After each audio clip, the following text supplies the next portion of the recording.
Bien, estamos de regreso en La Noticia al Día, en La Noticia TV, canal 27.2, en la señal de Vescable. Tal como lo habíamos anunciado, tenemos en estudios la visita del vicealmirante Francisco Calisto Giampietri. Señor Calisto, ¿cómo está? Un gusto nuevamente estar contigo. Eh, Uno de los motivos que nos trae esta entrevista es el sistema penitenciario. El presidente José Gerí anunció hace algunos días prácticamente el cierre del INPE y una especie de refundación del mismo, cambiando cabezas, un organigrama diferente, funciones también seguramente. ¿Cuál es su análisis al respecto y si es que es necesario esta decisión que viene tomando Gerí? Bueno, yo creo que lo que está sucediendo acá, sin tratar de ser ni defensor ni el interpretador auténtico de lo que está haciendo el presidente de la República, pero lo que hemos vivido en el Perú durante estos últimos años y este desgobierno que hemos tenido a lo largo de los últimos gobiernos, valga la redundancia, ha permitido censar a la población de que no existe un gobierno, ¿no? De que estamos viviendo más o menos en el piloto automático, ¿no? Y que el Perú está estable y sigue creciendo y como dicen por ahí, el Perú crece mientras los políticos duermen. Entonces, de una u otra forma, querido mantener una especie de liderazgo sobre la opinión pública y dejar de lado un poquito este concepto que tenía, por ejemplo, Boluarte, de que yo mando pero no comando, ¿no? Y las cosas Claro. que hicieran salen en automático. Entonces, Gerí está de una u otra manera tratando de llenar ese espacio de anomia que ha habido en el Perú. Pero no era muy difícil tampoco, ¿no? Que no era muy difícil, dicho sea de paso, pero al final él está tratando de hacerle entender a la gente que él está tratando de manejar el problema. Pero no se puede perder en el día a día, ¿no? Hay que ser, yo creo que está bien que él esté actuando en diferentes lugares como un control, pero esto debe ser al revés.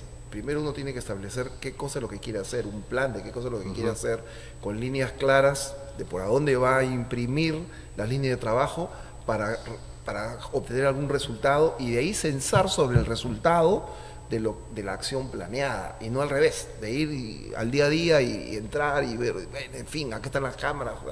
Entonces, está bien, hay un componente de necesidad de presencia del presidente que creo que está justificado, pero que lo que no puede hacer es perderse en el día a día. Hay que subir a un nivel mucho más estratégico que eso, ¿no? Ahora, Y el tema del INPE es sí. parte de este asunto, ¿no? ¿Y qué tan grande tiene que ser el cambio estructural en el INPE? ¿Es vital para el tema de seguridad ciudadana? Es que el INPE es uno de los actores del sistema. El sistema ahora, de la nueva regulación que han establecido, involucra hasta el serenazgo, ¿no? El serenazgo, la policía, la fiscalía, el Poder Judicial, la Junta Nacional de Justicia, el INPE.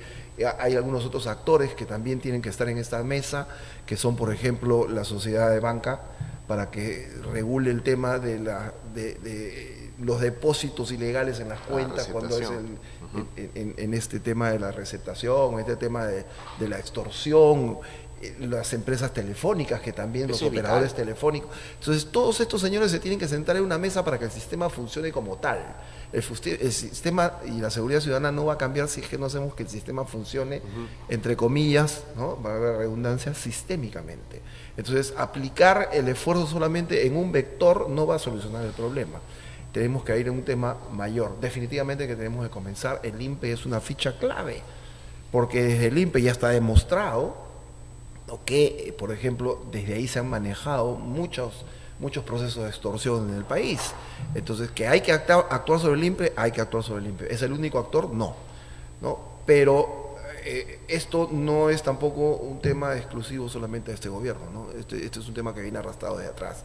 Y no se necesita, por ejemplo, haber tenido el estado de emergencia para haber actuado sobre el INPE y hacer requisas en el INPE, ¿no? Entonces, de una u otra manera, yo creo que tenemos que ordenar un poquito el tema y no solamente actuar del improntus, ¿no? Donde salta la chispa, ahí estamos, Claro. ¿no? Ahora, ¿pero cree que finalmente la corrupción se terminó comiendo al INPE, a esta institución? No, pero es necesario actuar sobre el INPE y drásticamente, ¿no? Remover funcionarios involucrados en procesos delictivos, remover funcionarios que le dan algunas facilidades a los presos para que puedan tener acciones hasta de bienestar superlativo en comparación a otros, ¿no? Hacer que los procesos comiencen a funcionar y de una u otra forma se haga una profunda profilaxis en el INPE. No solamente en el INPE, también en el Poder Judicial, también ya ha salido un decreto de la Fiscalía de la Nación, ¿no? Que establece un equipo de trabajo para un proceso de reorganización, ¿no? Entonces, yo creo que hay que activarnos en diferentes lugares y ahí es cuando yo digo que el presidente no se debe perder en el día a día, sino tiene que subir a un nivel más estratégico, ¿no? Desde arriba y ver que el sistema funcione como sistema. Él no tiene que estar pidiendo los DNIs y haciendo la requisa, no, esa no es su función. Él podría ir a ver cómo lo están haciendo otras personas de acuerdo a las instrucciones o disposiciones que él dé, como un concepto de acción centralizada, planeamiento centralizado y ejecución descentralizada. Y los diferentes actores, diferentes herramientas que tiene el Estado se comienzan a mover de acuerdo a lo que el planeamiento centralizado ha dispuesto que se tiene que hacer. Entonces ahí sí, con un planeamiento centralizado, con una concepción operativa y una ejecución descentralizada, uno puede ir a los diferentes estamentos y decir qué cosa es lo que esté haciendo de acuerdo a lo que nosotros hemos planeado. Claro, o sea, puede participar, pero, digamos, no estar, digamos, presente en todos los operativos. Como un organismo de control, ¿no es cierto? Es como el director general de la Policía Nacional no puede estar en todas las esquinas diciendo tráfico, pues. El presidente de la República no puede estar haciendo requisas todos los días en los penales porque esa no es su función.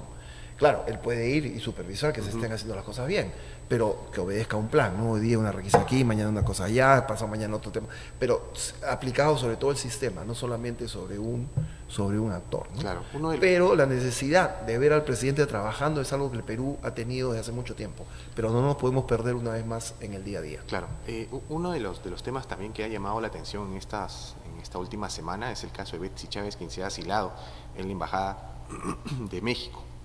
En unas primeras declaraciones del presidente Gerí señalaba que de alguna manera dejaba abierta la posibilidad de una incursión para detener a Betsy Chávez porque sobre ella pesa una orden de detención, una prisión preventiva por 5 meses. El premier, por otro lado, le bajó un poco los decibeles y hizo una especie de aclaración.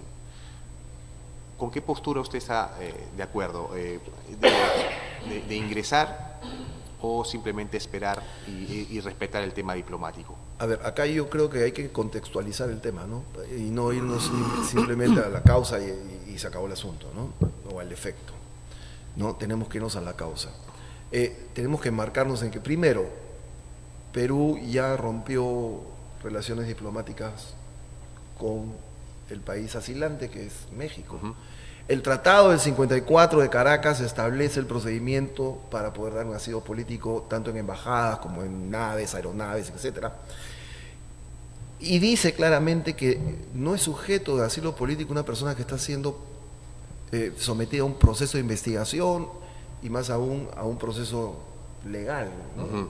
Siendo juzgado por un delito, que es lo que está sucediendo con Betsy Chávez. Entonces, ahí es el primer problema, que esta señora no solamente está siendo procesada, sino tiene una requisitoria, una orden de captura.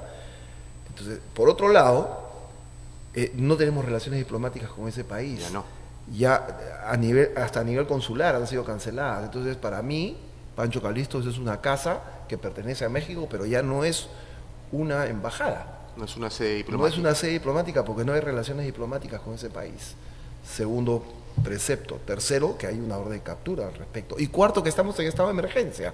O sea que ni siquiera se necesita una orden de un judicial para poder ingresar a una casa, por más que sea de otra persona o de otro país, pero ya no es una sede diplomática en mi concepto. Ahora, yo no soy abogado, pero si de mí dependiera, yo voy y toco la puerta y le digo, señora Chávez, por favor, salga, usted no quiere salir, la sacamos. Se acabó el asunto. Después ya veremos qué cosa es lo que sucede, que yo creo que no va a suceder nada más allá del reclamo que pueda presentar México en diferentes entidades internacionales, pero al final estamos prevaleciendo el Estado de Derecho, la soberanía de un país y el ejercicio de la justicia local sobre lo que puede opinar desde afuera. Y yo no creo que pase nada como sucedió también en Ecuador, porque en Ecuador sucedió exactamente lo mismo. Marcaría un precedente, ¿no? Y bueno, el presidente A ya nivel regional, digo. el presidente ya lo marcó Ecuador, Claro. dicho sea de paso, porque ellos ya entraron y sacaron a la persona que estaba ahí y ha sido sometida al proceso local. Yo creo que no tendría que ser diferente en el caso del Perú. Es mi opinión. Ahora, el canciller, por supuesto, o el primer ministro tienen que ver los temas de índole Político, internacional, diplomático, ¿no? político, lo políticamente correcto, etcétera. Pero al final, la decisión es la decisión y la carne viene con hueso. Entonces, yo como presidente de la República sentaría la posición del Perú sobre cualquier otro organismo internacional que pretenda entrar en mi país y decirme qué cosa debo hacer y qué cosa no debo hacer. Más aún si es un país que ya le ha dado cobijo a personas que están perseguidas por la justicia. Entonces, ¿de qué estamos hablando, no? Ahora, esto también marca un poco esta injerencia, no solamente de países como México, ¿no? Hasta Colombia también ha tenido incluso algunas declaraciones hacia el Perú hace algunos meses. Pero marca un poco también la injerencia de algunas organizaciones internacionales, ¿no? Se ha hablado mucho de las Cortes, se ha hablado de esta decisión, de esta presión que ejerce también sobre nuestro sistema de justicia. Y siempre se habla de apartarnos de la Corte. ¿Es momento, cree usted, de iniciar este proceso? Mire, desde que la Corte o el sistema interamericano de derechos humanos interfiere en los procesos, ¿no? Locales, ¿no? En los procesos de cada país, que cada país es soberano de ejercer su ejercicio, perdón, vale la redundancia, ¿no? de gobierno dentro de su sistema, este sistema ha ido hasta decirle al Congreso de la República qué leyes debe o no debe de promulgar. Entonces ya se ha desvirtuado, es mi concepto personal, ya se ha desvirtuado el sumum, ¿no? La razón de ser de un sistema internacional garantista, entre comillas, para irse a garantizar solamente a un lado de la máquina de escribir y no al otro, ¿no? Si no, vea usted a cuántos terroristas se ha excarcelado, a otros se les ha indemnizado, y por el otro lado no ha sucedido lo mismo con los agentes del Estado, que también han sido asesinados y también sus familias siguen sufriendo el producto de todo este enfrentamiento. Entonces, cuando ya se desvirtúa la razón de ser de un sistema, no tiene ninguna razón mantenernos en el mismo. Yo saldría inmediatamente de la Corte Interamericana de Derechos Humanos. ¿Este tipo de organizaciones cree que ha romantizado al terrorismo de los últimos años? No lo creo, estoy completamente de acuerdo. Estoy completamente convencido que ha romantizado, ha relativizado, ha de una u otra manera desvirtuado lo que realmente ha sucedido en nuestro país. En el Perú, por ejemplo, no ha existido conflicto armado interno, punto. Lo que ha existido en el Perú es terrorismo. Porque conflicto armado interno no es poner coches bombas, conflicto armado interno no es encerrar a la gente en cárceles del pueblo, conflicto armado interno no es entrar a un pueblo y diezmar poblaciones y matar inocentes. Eso no es conflicto armado interno, eso es terrorismo, y eso es lo que ha habido en el Perú. Entonces, este edulcoramiento de la verdad, tratando de relativizarla, es lo que nos ha hecho mucho daño y nos ha llevado a la posición en la cual nos encontramos en este momento, en donde hay gente que romantiza, por ejemplo, a Ismael Guzmán en las universidades diciendo que fue un luchador social, cosa que no es cierto, ¿no?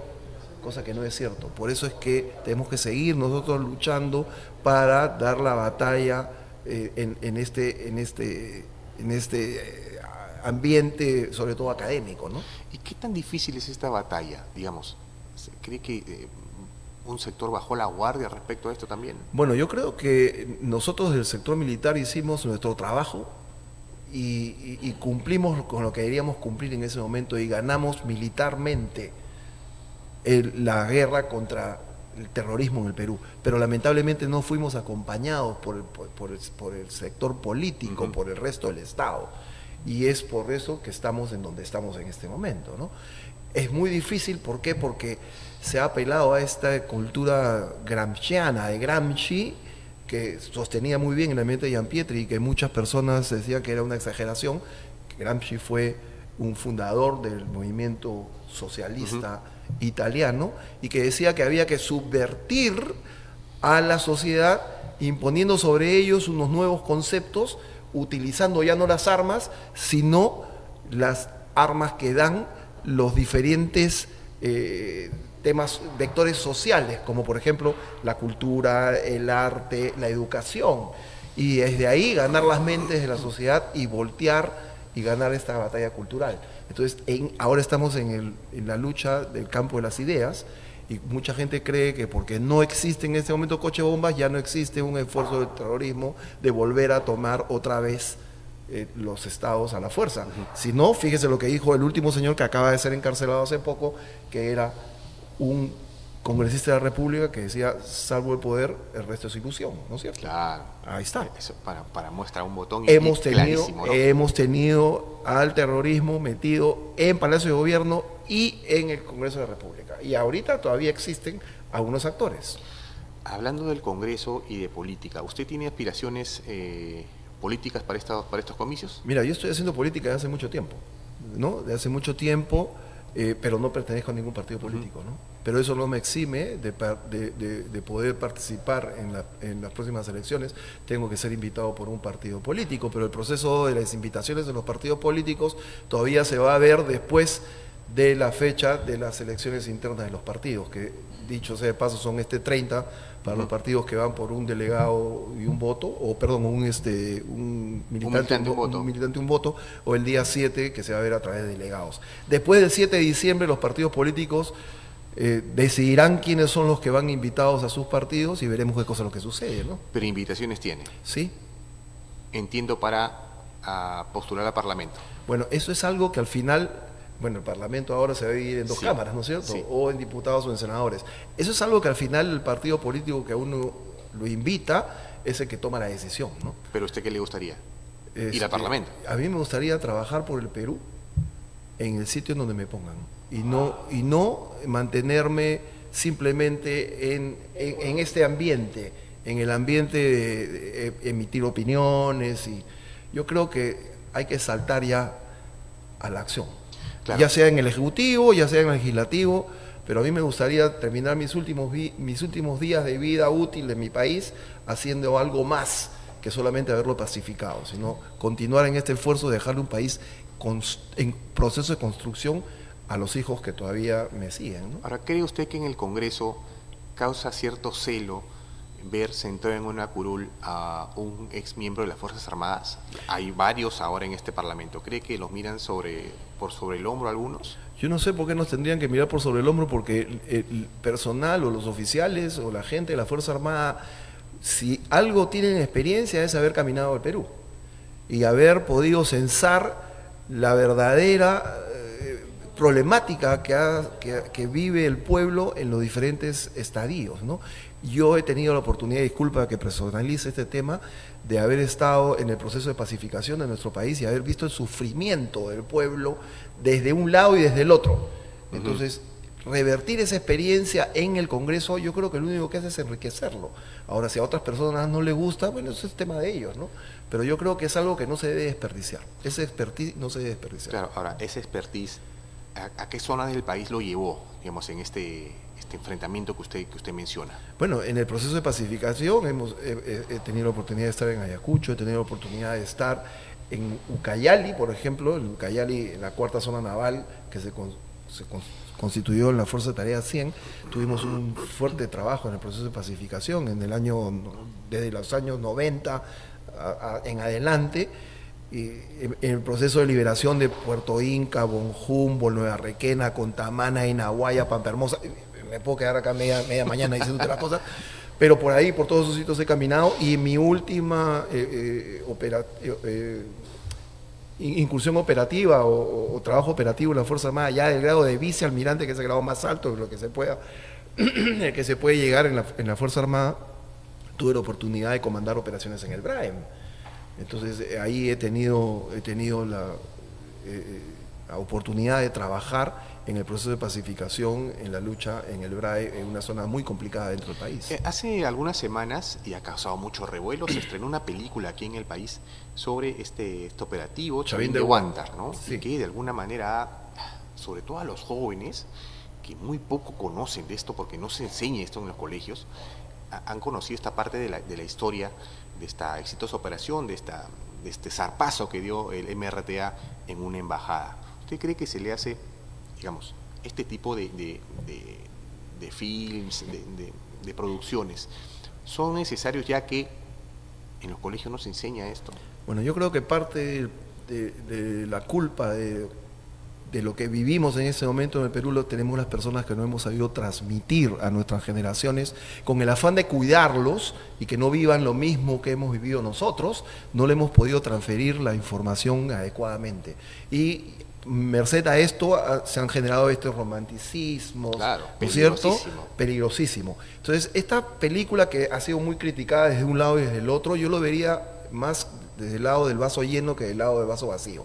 Al final, el resultado final es que más de 1 millón de personas están yendo a ver la película, gente que se está enterando de que realmente en el Perú existió un proceso no de guerra armada interna, conflicto armado interno, etcétera, sino de terrorismo en el Perú, y que la participación de la Fuerza Armada fue gravitante en este proceso de pacificación del país, y que de una u otra manera están reconociendo el sacrificio que la Fuerza Armada ha tenido en este proceso, porque ahí también en esta película se ve que, por ejemplo, hay un drama familiar, que hay que dejar a la familia, y que Chisito Valer, el coronel general Valer ahora, dejó una carta diciéndole: cuando tocan a mi patria yo me convierto en una fiera, etcétera, y uno puede ver ahí cómo el soldado privilegia el servicio a la patria sobre la misma familia, ¿no? Y eso es algo que la gente tiene que entender, de que es nuestra forma de ser, sacrificar la familia, la vida personal, por el país, por la patria, por gente que tú estás defendiendo y que ni siquiera te conoce. Y más aún de eso, ni siquiera te dan las gracias, ¿no? Claro. Yo creo que al final es, si vamos en términos económicos, el BAN, el valor actual neto final, termina siendo positivo, ¿no? Y también ha servido, cree usted, lo que lo hemos visto mucho en redes sociales, en estos streamings, ha servido también para desnudar o quitarle esta máscara a aquellos que hacen o pintan de una forma romántica a este grupo del MRTA. ¿Ha servido también para eso? Sí, pues no solamente el MRTA, sino todo el proceso de terrorismo, que los grupos terroristas que vivieron en el Perú. Y ha servido también, creo yo, para demostrarle al país que no solamente el trabajo de su Fuerza Armada y su Policía Nacional, sino de la misma gente civil que también fue parte de este proceso de pacificación. Pero por el otro lado, hemos podido ver que en el Perú se pueden hacer buenos productos en la industria cinematográfica sin recibir ningún tipo de beneficio o ayuda del Estado, por ejemplo, a través del Ministerio de Cultura, que termina financiando un montón de films que se ven al final solamente en la sala del Ministerio de Cultura y terminan archivados en una gaveta, ¿no es cierto? Con ingentes cantidades de dinero que vinieron en el centro para la producción y que no redituó nada. Entonces, ese es un tema que tenemos que ver bien, hacia qué lado estábamos poniendo el dinero para impulsar qué cosa, claro. O un proyecto que no lo ve nadie, o un proyecto que lo ve más de 1 millón de personas, ¿no? Vicealmirante, para ir terminando, esta film, esta producción, también ha ayudado a traer o a actualizar un poco el tema de que aquellos oficiales, militares, miembros de las Fuerzas Armadas que participaron de este exitoso operativo, terminaron enjuiciados. Sí. Y juicios interminables y largos. Yo me pongo a pensar, no sé, vivo en Argentina, por ejemplo. Yo leo esto y no me puedo explicar cómo pueden enjuiciar a quienes liberaron a tantos secuestrados de las manos de terroristas. Sí, lo que pasa es que estos procesos de excesivo celo en los derechos humanos, ¿no?, por decirlo de una manera, promovidos por entes internacionales que no viven el problema y que nunca han vivido el problema que hemos vivido en el Perú, ¿no? Y al final minan la conciencia de la gente para que direccionen un ataque constante sobre la Fuerza Armada. Y eso es un factor común no solamente en el Perú, sino en varios países, sobre todo en nuestra región, ¿no? Pero la verdad de las cosas es que los peruanos tenemos que entender que el soldado del Perú, o el miembro de la Fuerza Armada, el policía del Perú, no utiliza sus armas, no tiene una concepción, no tiene un direccionamiento de enfrentarse al pueblo, sino lo que tiene que hacer es guarecer los preceptos constitucionales que regulan la vida armónica de nuestro país. Entonces nosotros no estamos hechos para ir a enfrentar a nuestros hermanos, sino para custodiar de que el Perú siga saliendo hacia adelante, ¿no? Bien, vicealmirante, ha sido un gusto tenerlo en estudio, sí, esperamos tenerlo pronto nuevamente por aquí. Ha sido un gusto nuevamente estar contigo y espero que me inviten pronto. Bien, estuvo con nosotros el vicealmirante Francisco Calisto Giampietri, con quien hemos hablado no solamente de la situación por la que atraviesa el INPE, sino también del caso Betsy Chávez y este romanticismo mal hecho a las organizaciones terroristas que golpearon con fuerza a nuestro país.